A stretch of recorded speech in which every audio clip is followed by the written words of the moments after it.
Hi, I'm Seamless, and today is Saturday, which means it's time for some form of live streaming. And because next week is when I'll actually have Evoke on the stream, which will be pretty badass, today is going to be a regular solo live caller stream. So whatever I am doing today will be entirely decided by whatever the viewers want to talk about and learn and do and see and stuff like that. So let's get the ball rolling. Anybody? I think it adds. Anybody who would like to call in, now's the time. Call Seamless Live. So this guy call. I can moving around and must look weird to you. Like, call up Seamless Live. So we got callers. All right. This guy Noel. Hello. Hello? Hi. Hello, Seamless. How are you doing? I'm great. How are you? I'm doing pretty damn good. Awesome. What is your question for today? Well, I sort of had two questions, but it's about mid-side compression and mid-side processing. Can you explain what those are and Sure. like how it applies to music? Sorry. Sure. I'll go about that. And what was your second question? No, it was just those two questions. Like, what is mid-side compression and mid-side processing? Okay. It's just basically those two. Awesome. No problem at all. Thank you for your call. Thank you. So, mid-side. What this means is basically, okay, I mean it's pretty obvious, but it's also just kind of weird to explain. Mid and side is basically the stereo and not stereo. So we have mono and stereo. And it's not so much like, separating just like left and right, or like not like stereo or not stereo. It's like the mid is only the information that's present in the center of everything. It's basically the shared information between the left and right. And then the side is only the information that's only in left and right, completely separate. And then mid-side compression or mid-side processing is when you do different compression or processing on the mid or the side. There's a bunch of ways to do this in FL. I'll kind of demonstrate it. I'm gonna make something just like a big stereo-y thing. So let's say I have this guy, right? It's some kind of just basic supersaw kind of deal. What's gonna be really great is that in FL12 the channel settings window is integrated into the plugin window, which means I never have to do what just happened, which was click on something and be like, oh, it's behind the thing. I have to go find it and take it, and it's there. It'll just be a part of the window. So you never have to do that ever again. I'm so happy. So let's do this.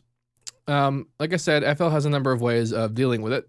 The easiest way would be to route them into two different mixer inserts, and then in the mixer insert you have over here this knob. You have a stereo separation, and this is actually basically just mid-side fading. So over here is all mid, and over here is all side. So I could be like cool side and then cool mid. It's kind of hard to tell because I have the weird waveform view, so I'm going to go back to just not. Yeah. Kind of want to level them out a little bit. So if I look at this, just this guy.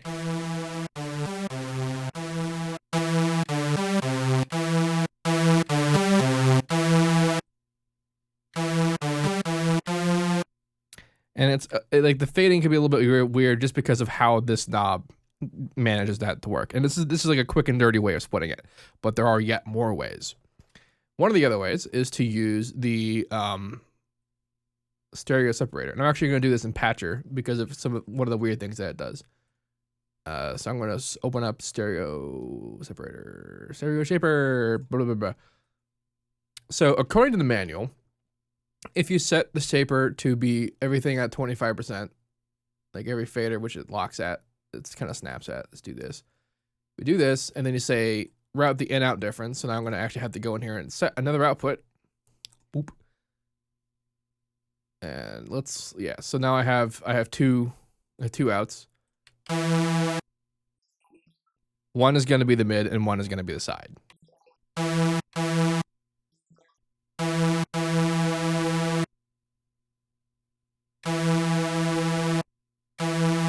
Notice how when I combine the two, the sound sounds exactly the same. And that's because when we hear the regular sound, we're hearing mid and side together.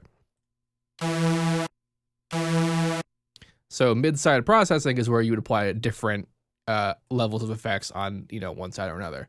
Like, for example, mid-side EQ would be EQing only the side or only the mid separate from each other. So like this. Here's the mid.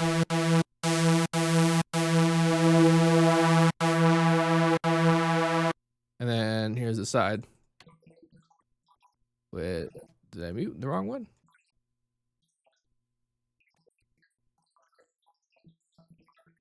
What? Right,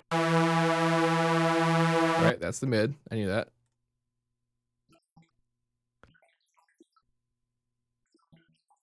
For some reason, this EQ isn't showing the animation, but it still works. That's kind of weird.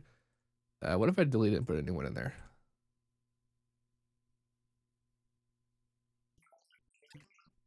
All right, I have no idea what's wrong with the EQ, but that's fine. It still works.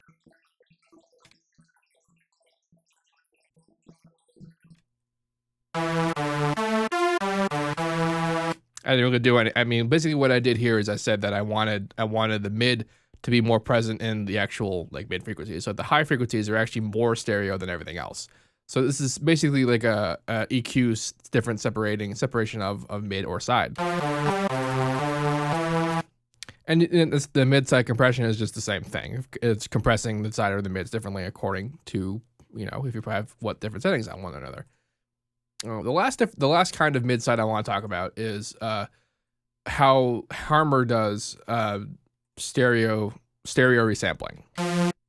So like if I were to let's pick a pattern. Actually, let's make a bass because I do basses.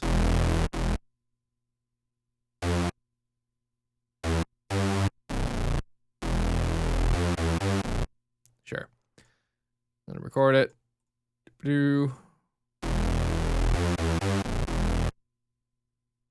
So this is a stereo sound, right? It has difference going on left and right. And if I were to just resample it directly, by dropping into a Harmor,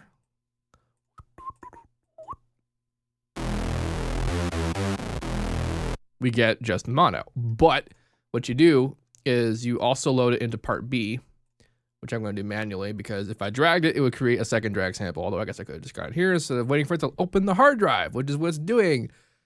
Projects. I'm a moron. So I'm gonna come in here. I'm gonna find drag sample, whatever the latest one is. There it is.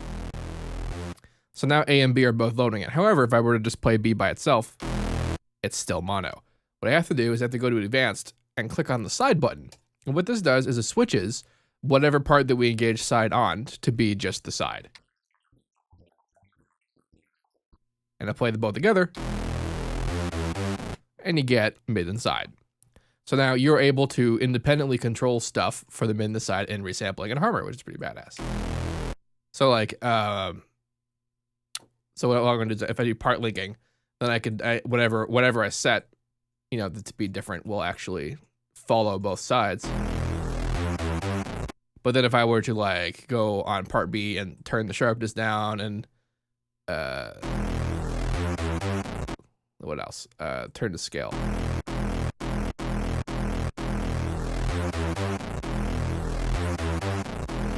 Suddenly there's a bit difference. And then you can also crossfade.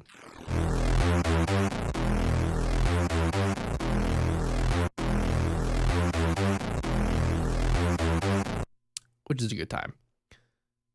The effects in Harmor are actually both together. So like if I did compression, they all come in just the one effect section. So I can't really do mid-side compression that way, but you're able again to do it kind of the way that we did it before with the patcher and the stereo shaper.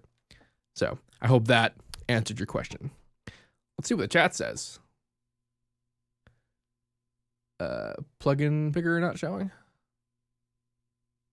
He'll add back between calls. Also, there's 2 seamless lives. I have no idea what that's about. What? How do we get seamless add us back? I'm not gonna add anybody back. I only ever open up seamless live when I'm doing streams. So chat says hi. Hi, chat. All right, let's get some more callers. I hope that was an adequate answer about the mid-side universe. I mean, there are plugins that exist that do that, you know, on purpose. Like I'm pretty sure a lot of the Fab filter stuff all has like mid-side options, and it can be kind of cool. This guy's name is Snare Question. Oh, yeah. Hello, Snare Question. Hello. Hello. Snare Question. Make sure my audio is working. My audio's not working. Okay, so this is my fault. What's up with that? What did I do? Input. Oh, hello. Hello. Oh my god. Hi I there. just forgot to plug my mic. That's kind of important. As usual. Excuses. Hello. How are you? I'm good. It's kind of weird that I can hear you, but I can't hear the system sounds coming out of the laptop. But that's okay. What's your question? So it's about a snare, and you know, like drum and bass snares, sometimes in noisier songs or something, have that specific ringy tone to them. Like I know they're kinda overcompressed or something, but I can't quite figure out how do I do them. Like this boom thing. This really, I'm not 100% sure I know what you're talking about. Do you have an example, like a reference? Oh my god. In a track that does this thing that you're thinking of? Do you know maybe it was Deep Turkish remix by Kill the Noise? And it had that snare break that was just boom, and this ringy snare thing. It just has that long release.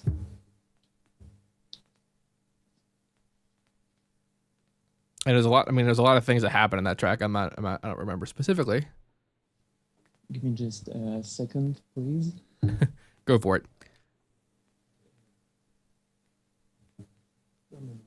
Oh my god, I'm lost. Like, I think I know what you're talking about, but your description of it makes me think that I don't know what you're talking about.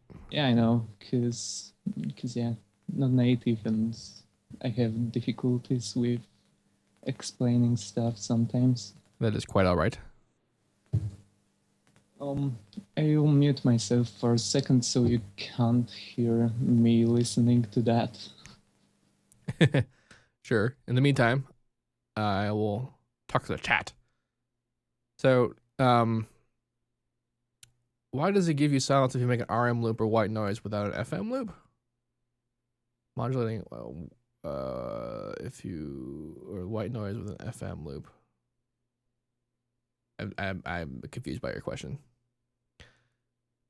Like, typically when you have resonance in a snare, it's just because the snare resonates, like an actual physical snare. Like there's in the sample pack that I have that has a bunch of AU5 samples in it, a couple of them are called hybrid.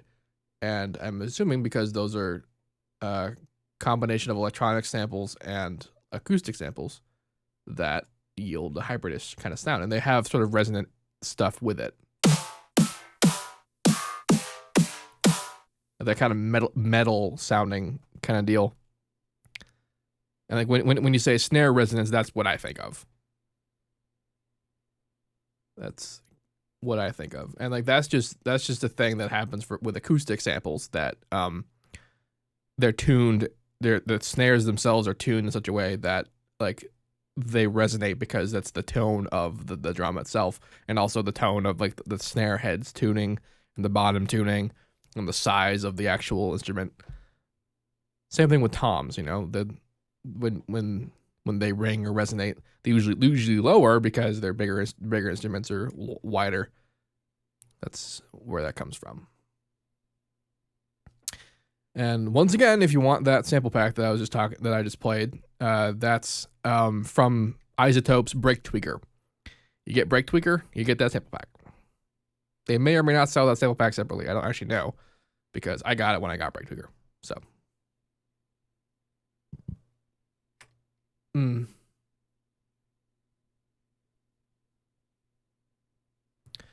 I looked over at the laptop and I saw that my mouse cursor was where it was on the laptop, and I'm like, my real mouse is over here, and I'm just like, what?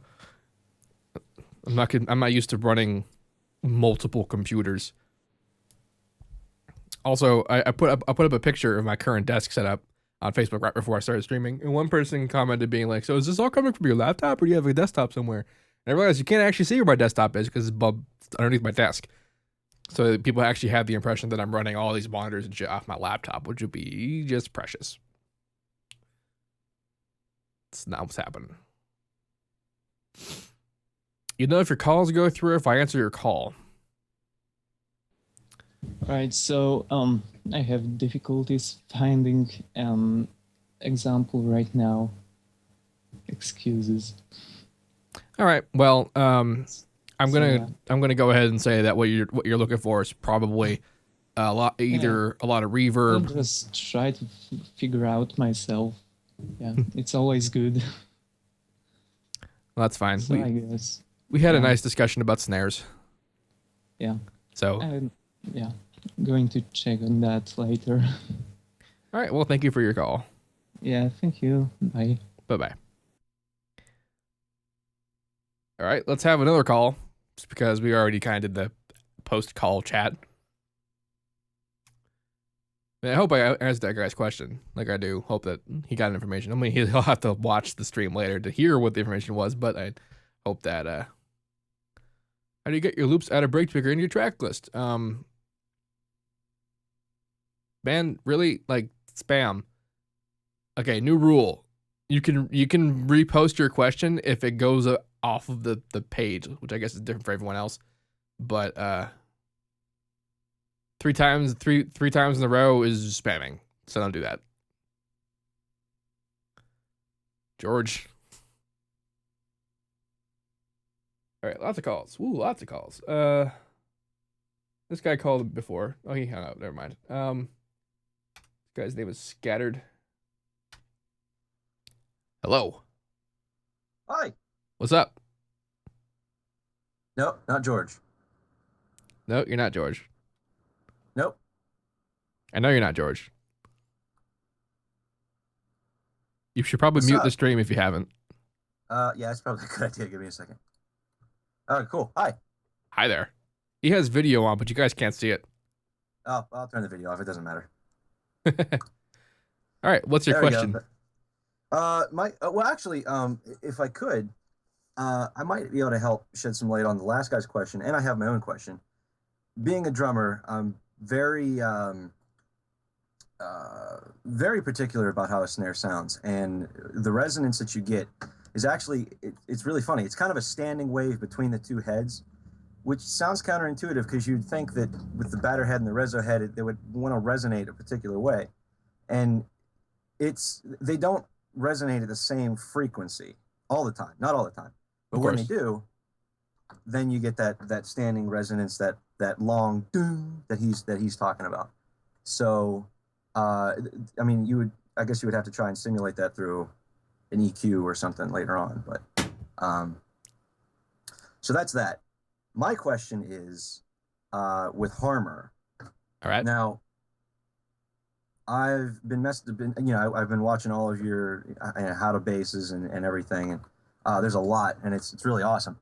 Now, the one thing I still don't understand are formants.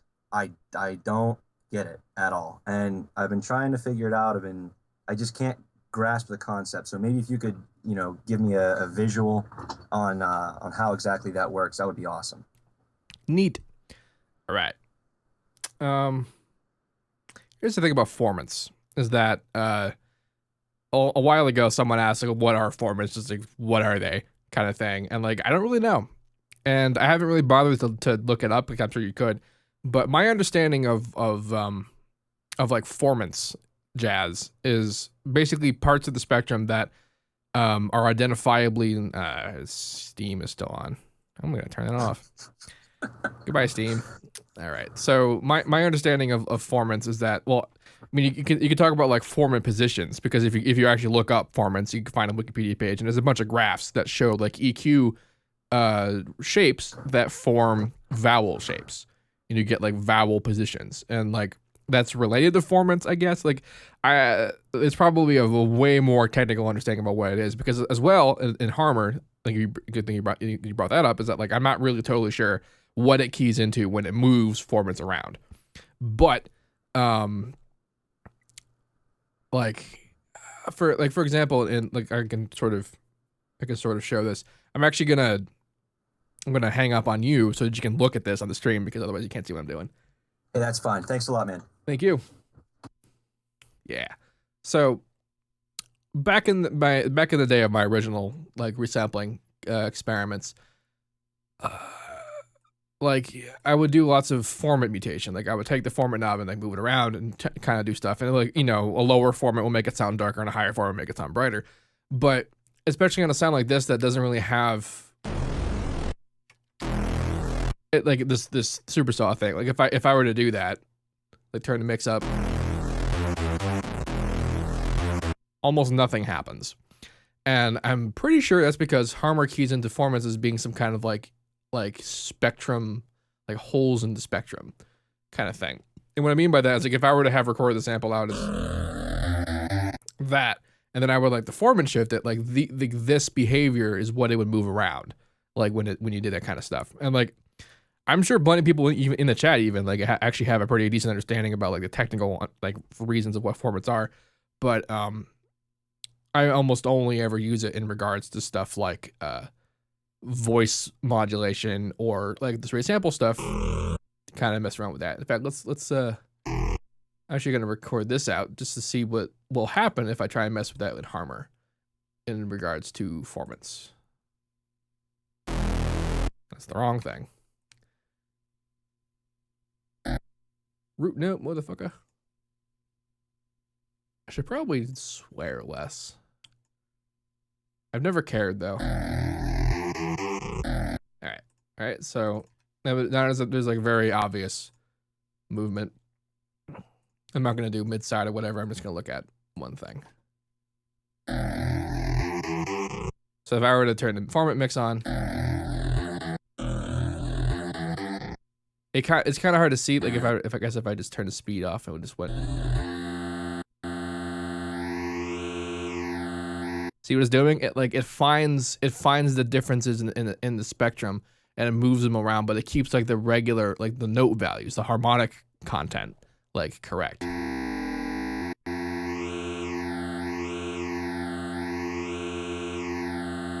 And you know, this works for, you know, vocal stuff, because these holes in the spectrum and the way that they move around is also pretty much you know, where things like, you know, just my voice's shape come from. Like if I were to load up a vocal, like let's go to here. Dance. All right. Oh yeah. Come on, don't spring. Come on and dance. Come on and dance now. Come on and dance now. So you see how like all this sort of like distance and spectral like error that creates like the difference between this section and like that section. And if I were to do the same thing,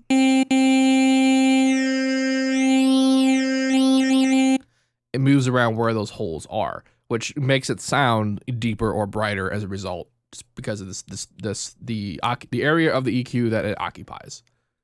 dance now. Come dance now. Dance now. Dance, dance, dance, dance. Dance now. Now, Harmor can actually do something incredibly badass. I said format mutation because that's not actually what's happening right now. We're doing format offset. Format mutation is when you go into the drop-down menu, which you can't see because I didn't turn on capture layer windows. There we go. If I go to the drop-down menu and go to image format mutation, we get this line. And this represents the movement that the format knob made only per harmonic. So like, for example, I can only move Come on and dance now. like this particular area of harmonics. Come on and dance now. Come on and dance now. Come on and dance now. Come on and dance now. As a sort of an effort to really screw with a person's voice. And I actually experimented with this recently in a track that has not been announced yet. That there's actually a voice in there where I say something and then I made it not sound like me. In fact, I'm going to play it for a second just to kind of show you what that's like. It's in where's the folder? Where's the folder? EP tracks. There it is. Let's see. I don't want to play too much of this track. I just want to play the section that has the appropriate content. I think this is it. Yeah. Okay. So keep in mind that what the voices you're about to hear is my voice, just screwed with in the same way that I messed with the vocal with Harmer. You can't stop me. That's me. And I messed around with it the same way.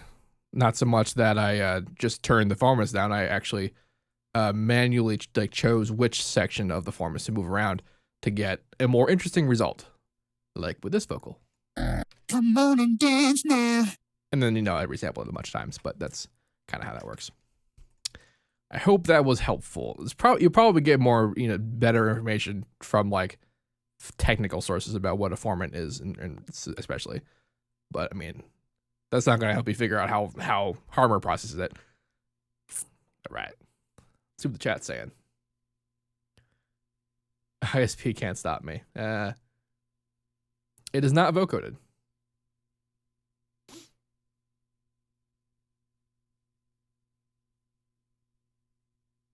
You don't need to be added to the Skype in order to call me. I'm on Do Not Disturb so that it doesn't make any sounds when someone calls me. It just shows up as a list of people who are calling me, and then I pick one and I'm good. So don't worry about that. What do you think are the best things that separate FL from other DAWs? Well, right now it's probably the majority of its plugins, like Harmer, Citrus, and Maximus are all the best at what they do. And Patcher is pretty badass. But they actually, it's funny because you can get those separately, and a Patcher as well through a plugin that they developed called Mini Host Modular, which is actually designed to be a standalone application to run stuff. But that's not something I've used. Also, its piano roll is apparently the best ever. I wouldn't know because I've not used other DAWs piano rolls.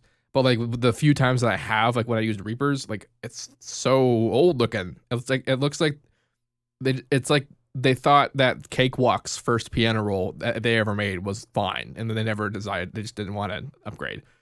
That's what that is. All right, we got more calls. Let's do calls. This guy's name is Taylor. It's like they thought that Cakewalk's Hi, Taylor. they ever made was fine. Hi, Seamless. Hi. So I had a question. What's up?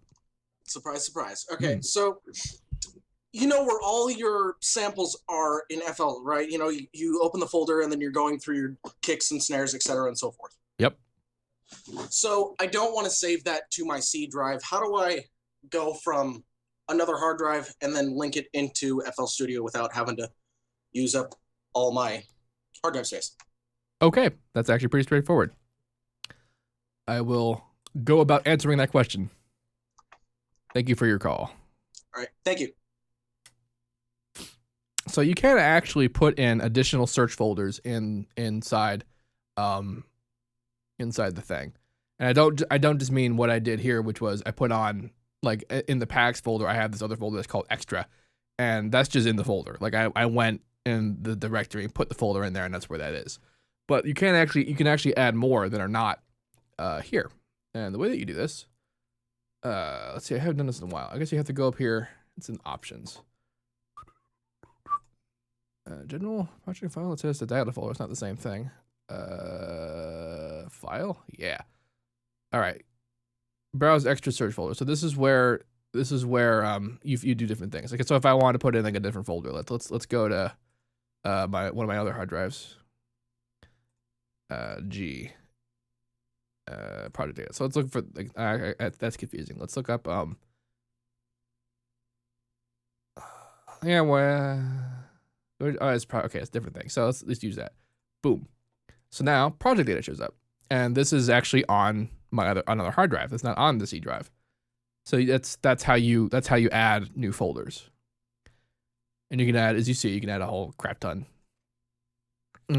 I don't know why I tried this, but at one point I tried to add a shortcut because I thought that would work, but it doesn't work. But you don't need to do that because you can just go to the thing directly. But yeah, that's how that works. Let's see what the chat says. Rehydration strategy. Actually, speaking of rehydration.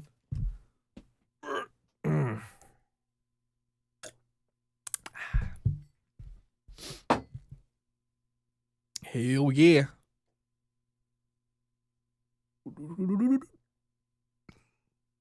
How to save packs into another drive and see, and still link to FL.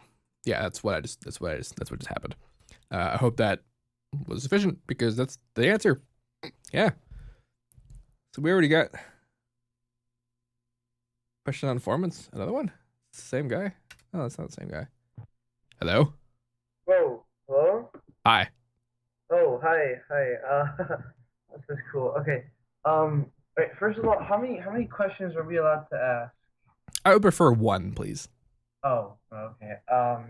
Well, I guess, okay. Well, I know you said to leave all sound design requests for the 40K tutorials, I did. but I wanted to see if you can make like, because I'm not gonna exactly ask for a sound, a specific sound, but more of a technique. You said you really like the Skrillex's track, Raga Bomb. What? Can you hear me? Yeah, which track? Raga Bomb. Oh, Rocket Bomb. Okay. Yeah. I tried to figure out how he got that effect on the vocal, and I sort of got close with Harmer, like messing around with the Formants, which you were going over. I'm pretty sure he used Melodyne, but I just wanted to hear your take on that technique that he used. Because it's definitely not a vocoder. Okay. Were you the one that posted that in the ImageLine forums? I think so. Yeah, that was me. Well, one of the guys responded and said that you could probably get that result through ring modulation, and he's not wrong. Like that's sort of what that sounded like to me was. He ring modulated it in key with the rest of the track. Mm-hmm. And like I guess you could get a similar result, like Melodyne, like kind of deal. Like you can get a similar result if you kind of like crush the notes. Like you can do it with Newtone probably. I've never tried to go after that kind of result.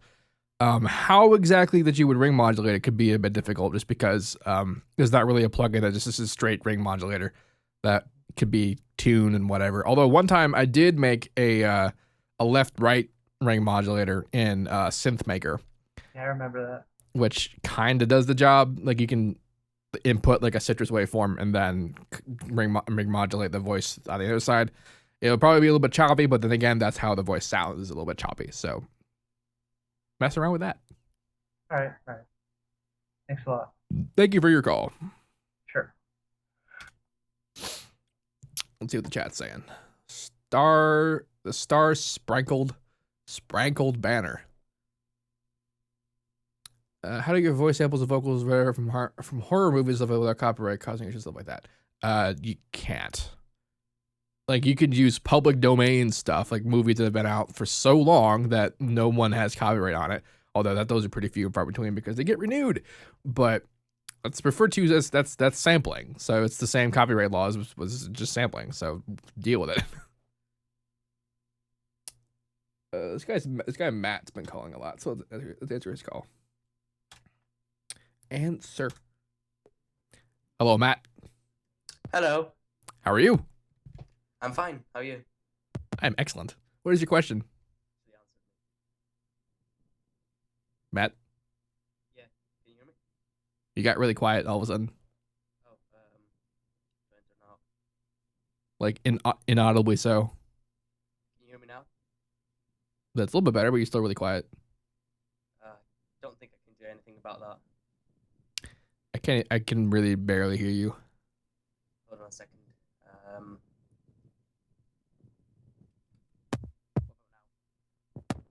What about now? I'm just gonna compress the shit out of you so I can hear you. Okay. All right, what's up? I had a couple of questions. Pick one. Okay. What is your favorite plugin out of FL?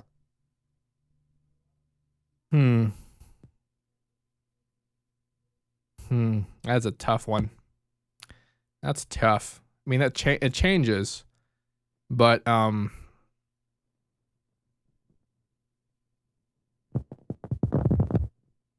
boy, it's hard. Like I mean, the easy answer would be just to say Harmer. Like that's probably what everyone expects. And Yeah. that wouldn't be incorrect. Like it's, you know, as far as synths go, I would say that Harmer is my favorite synth. But like, actually, you know what? No, my favorite plugin in FL is Patcher. Oh, Straight up. okay. Patcher. Yeah. That's that. Well, Okay. thank you for your call. Thank you. Bye. Bye-bye, sir. Like if I had to, you know, do like categories for like what my favorite would be, like it. See, even in synths though, like different things have different jobs. Like so, it's hard to be like one thing does everything because that's not actually really true. Because Harmer can do a lot of things, but what it can't do is it can't do stuff that's derived out of FM. At least not yet. So like, you know, my favorite FM synth obviously is Citrus. And then my favorite regular synth is Harmer. Bjing. Somebody email me. My favorite, you know, utility synth is probably Patcher. My favorite effect is Maximus. Straight up. Like that kind of thing. So there's categories for that sort of stuff. All right, we got other calls. This guy. Samuel. Hello, Sam. Sam. We got sound working? We do. All right. Okay, yeah, that is crazy lag. Everybody says that every time they get on, but my question is, are copyrights important? Copyrights are very important. It's like super important. Well, I've got material out that I've finished right now that I'm really excited to start putting on the internet, and I feel like it's something that should be protected at this point. Well, here's how long does it typically take? Well, here's the thing about copyright is that kind of a misconception is that this idea that like you have to like literally file for copyright and have it on file and whatever, and that's important for like a certain extra protections. But like, for example, the stuff I put out for free that I just put out and never looked at again, like I own the copyright to that, like, because it's mine. I just do, like, I just have it, like, and defending it is made easier when I have, you know, filed for like trademark or whatever. I don't even know, but like things also, like, it's not so much like the copyright is because you all, like I said, you always have the copyright, but what's important is like how you fight it, like how you defend it, because especially for someone who's like a low level dude, like when I guess I'm kind of less low level than I used to be, but when I was lower level anyway, my tracks got ripped off all the time, like, and they still do because they're in FL Studio and everyone has FL Studio and people just render it out and they put them on YouTube and they say that they're their tracks, and they submit the labels and they get put up on Beatport. People sell my tracks because they say that they're theirs, and I'm not well known enough that everyone is just kind of like, what's wrong with you? So like, I have to fight that, and the easiest way to do that is the way that I do with my new tracks, which is I'm on a label and they have they have their own licensing service. And so when my shit gets on the label in their licensing service, stuff like YouTube's Content ID works for it, like other like SoundCloud's like detection algorithms work for it. Like those things are all in the system now, and it's being actively fought for without me having to like find the guys and be like, yo, take this down before I take it down for you, kind of thing, which is what I do. And like the reason why this still happens with like Sometime with Vila on it and Bass Antics and whatever is because, and like the 4 tracks that are in FL is because those are not released on my label, on Fixed, which is not really my label, but you know what I mean. And so like they don't have the benefit of being like defended by algorithms like the Content ID and pitch matching and all that on SoundCloud and stuff like that. But at the end of the day, I still own the copyright to those things. Like it's indisputably mine. But it's just that I'm not well known enough that it's not like someone trying to rip off a Deadmau5 track that people would spot instantaneously. Know what I mean? Okay. Yeah. Have you ever filed for your own copyright before you were with the label? Nope. Okay. Good to know. All right. Thank you very much. Have a good one. You too. Boink. Copyright is important.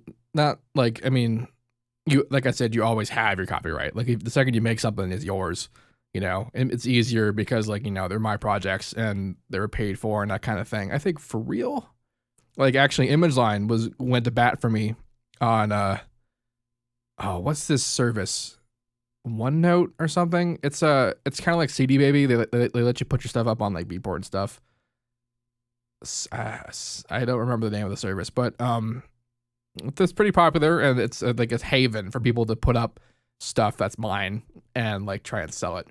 But like, the thing is though, is that like the people who do it, the people who like steal my stuff, there's not really repercussions. They don't really face repercussions, because pretty much the worst that happens is that they get their stuff taken down and they get blacklisted, and then they just go make a new account somewhere with a new name and they do it again. Because if they sell like one copy, then they've made a profit. You know what I mean? There's like an entire predatory industry that's based around that kind of bullshit. So it gets kind of annoying. Although, I do have options. Like I can seek damages if I really felt like it. Like if I was feeling particularly litigious, I could go to the guy or the label that put it up, that whatever. I'm just kind of like, cool, take that down and then give me everything you've made off that track. Like you owe that to me. And they do. I could do that, but like that is such a pain in the ass. Like I don't want to spend all my time suing people. Which is really what people would stop stealing my tracks, but and then again, that's why, being on Fix is so good, because no one is going to steal my new stuff. Even if I make how to bases for the patches, even if I put the patches out, even if people can see my arrangements, even if they recreate it, if they try to put that anywhere, the system will detect it, and they won't let them do it. So that's why that's beneficial for me, is because that system is particularly robust. Yeah. See what the chat's saying.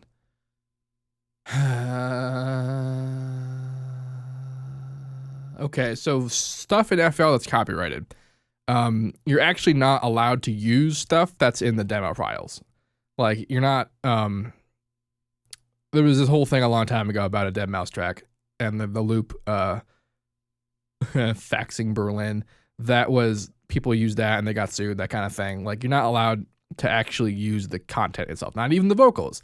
Like you're not even, like if you go to the miscellaneous and used by demo projects folder, and there's all a bunch of demo projects. Like even if you went to Sometime, where's the one that has Vila on it?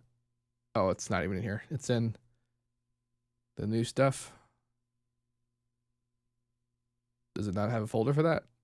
Or whatever. Like if you went to, where's another one? Dance With Me. There's a nice Vox in here.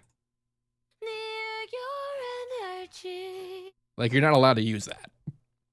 However, you are allowed to use everything that's like the stock samples, like all the drums, the loops, like whatever's in basically the packs folder. Like those are copyright free. You're allowed to use whatever the hell those are. Obviously I have, but that's my understanding of how that works, which hasn't really been a problem for me for a long time, because pretty much ever since I started to learn how to make my own stuff, which is kind of a recent thing in the whole of my career.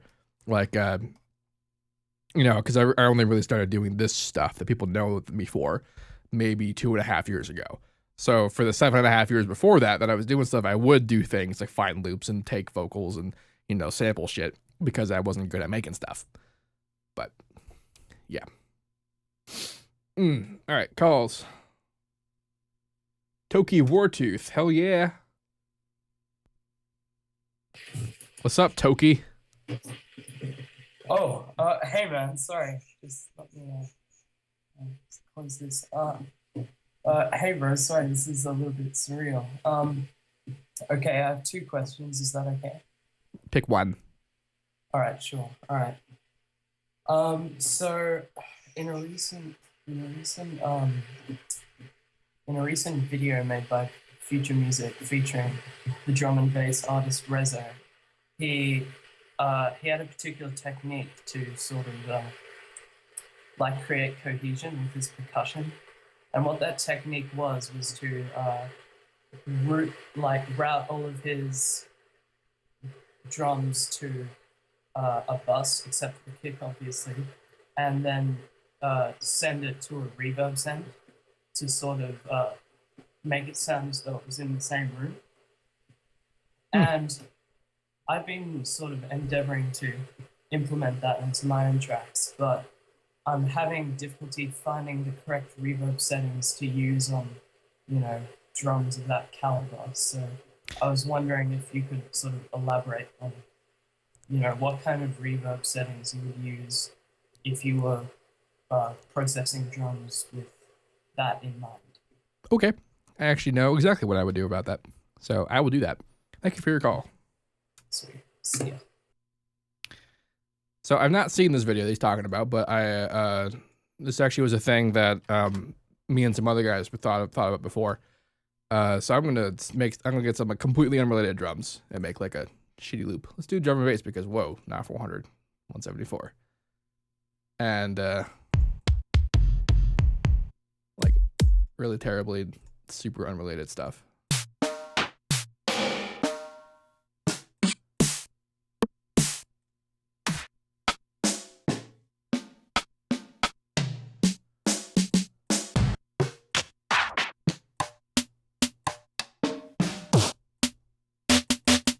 Sure. What?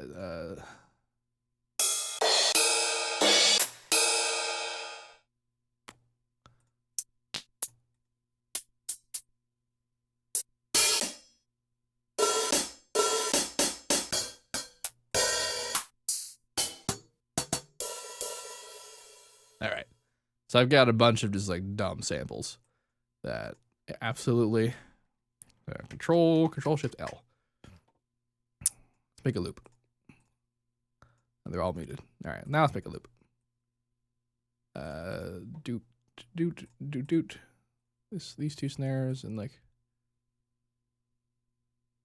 do that and like. Oh, this is gonna sound awful. What are you, 2? And like you're mostly 2. Sure. And then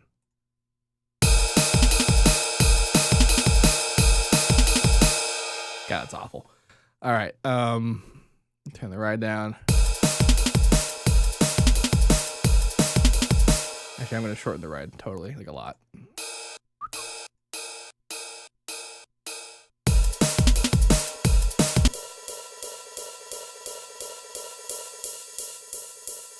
Like I'm only gonna do a little bit of mixing.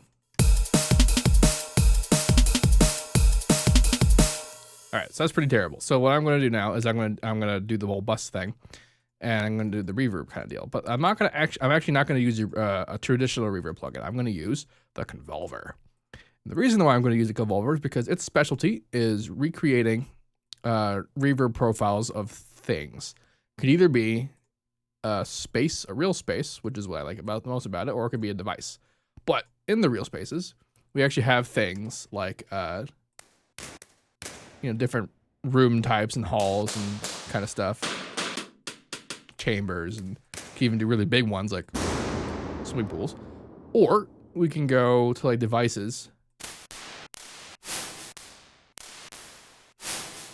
That's really cool.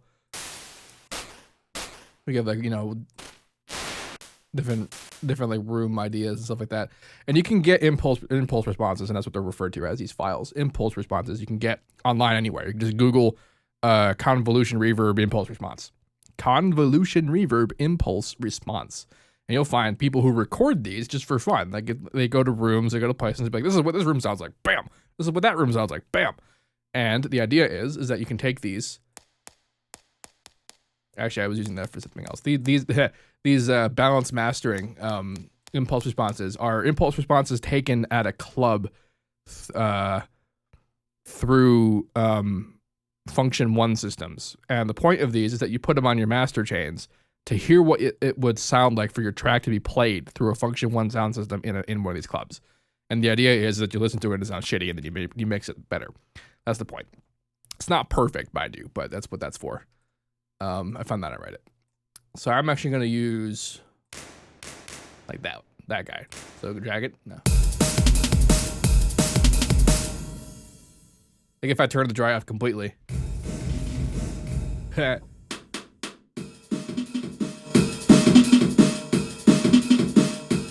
So you see how it has that kind of result. That now it sounds like this loop was taking place inside whatever that location was originally.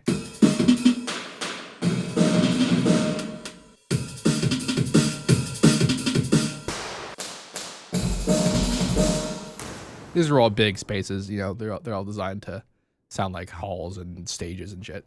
Go back to the reverb devices and get like, is there anything sampled?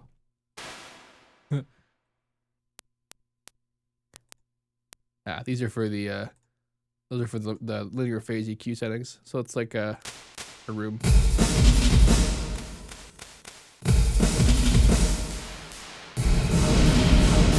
These are all digital reverb devices, like hardware ones, I think.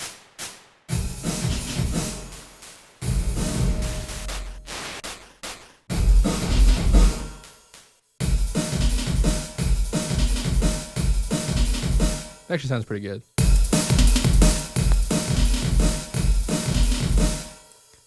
You can actually edit these, or not apparently. Why would they let me select it if I can't like remove it? Edit, delete. Okay, I guess the delete key doesn't want to work.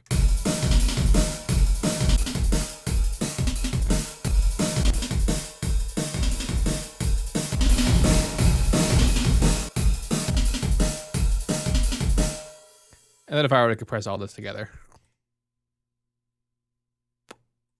still a terrible loop, but you see how it's been improved.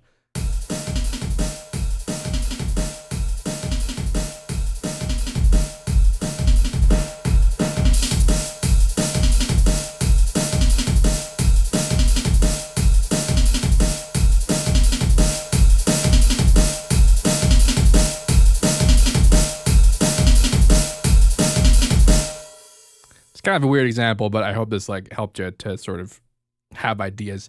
Like I said, if you Google for impulse responses, you'll find people who have impulse responses of all kinds of crap, including, by the way, guitar cabinets. You can actually find people who made guitar cabinet impulse response files that if you put in the convolver and you put the convolver after distortion, it will sound like a guitar distortion. Like it's one of the things that our brains key into, and that identifies things as guitar distortion, is not so much actually the literal distortion, but the cabinet sound. That's what we have. That's what we have that makes it feel guitar-y, that kind of thing. All right. Call me up, yo. BT hasn't come on the stream because his schedule is ridiculous. He'll be on eventually.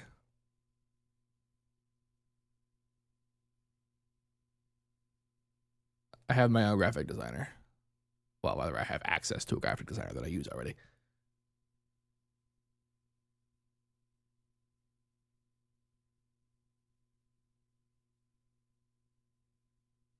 I don't even know what you guys are talking about.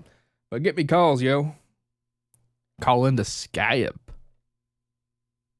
Let's see, it's 5:40. We're actually almost done. So let's do one more call.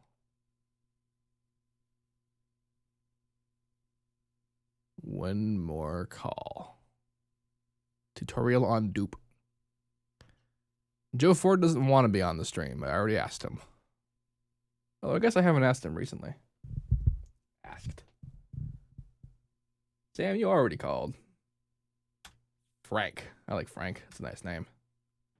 Hello, Frank. Hello. How are you? I'm very well. How are you, Stephen? I'm pretty good. What's your question? I had a question about the way you mastered on your track Eliminate, I think it was. Okay. Like, you used multiband compression with convolvers. Yep. But I had a question because I don't really understand the purpose of it and how to use it. All right. Well, the short of it is you shouldn't, because that experiment was kind of bad. That I could have gotten there without doing what I did, like easily. But okay, the point of convolvers are that I wanted to make a whole bunch of splits, but I didn't want to make the splits with regular equalizers. I wanted to use what's referred to as linear phase equalizers. And the reason for that, and the reason why I used the convolver, is because I wanted to make splits and have the signal run through the splits. And then when they came out the other end of the splits, I wanted it to sound exactly the same. So that so I have like the perfect recreation of the original sound through all the splits before I do stuff with it. Like before I individually compressed all the individual splits, I wanted to make sure the splits themselves weren't screwing up the sound, but minimum phase, which is regular equalizers, totally do when you split them like that.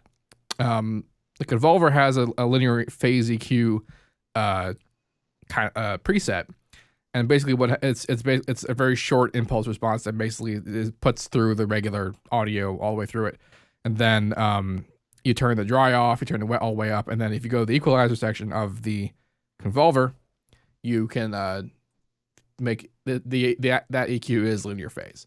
So I can make completely vertically sharp cuts, and it'll come out vertically sharp, more or less.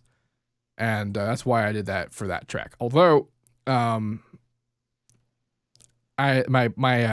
purpose for doing that when I did Eliminate was that I wanted to see what would happen if I ended up making like every part of every bit of the spectrum like compressed individually, and the results were not good. So I would recommend not doing it, personally. Okay. Did that answer your question? Yes, it did. Good. Well, thank you for your call, Frank. You're welcome. Frank. It's a nice name. Play through of the track I posted preview of earlier. Oh, you mean the electro track? I might do that after we're done recording. You got in that Contact game, son. I don't really enjoy Contact. I mean, I might eventually actually finally get Complete 9, because the last Complete I bought is Complete 6, and so I get the upgrade discount because I can upgrade from 6 to 9, and I get I don't have to pay the full monies, but it's still a lot of monies for a lot of stuff that I don't really need. But I'm sure I could find cool stuff to do with it. Like, it's a lot of, that's a huge amount of, like, it's samples mostly, and like Guitar Rig 5 is kind of cool. I've used it. I don't own it. I used Guitar Rig 4, but Guitar Rig 5 is legit better. And like Razor and Monarch and all these other things I just have no interest in using. But I'm sure I would probably, change my tune once I did start to use them. So there's that. I wish XSplit would tell me how long I've been streaming. Like, kind of like how Skype keeps track of how long a call is. But we started at about 4:45, so we're done. It's been an hour, so that's cool. Next Saturday, we will have Evoke on the stream. That's gonna be badass. If you have any questions about any of this, let me know. And as usual, have a nice day.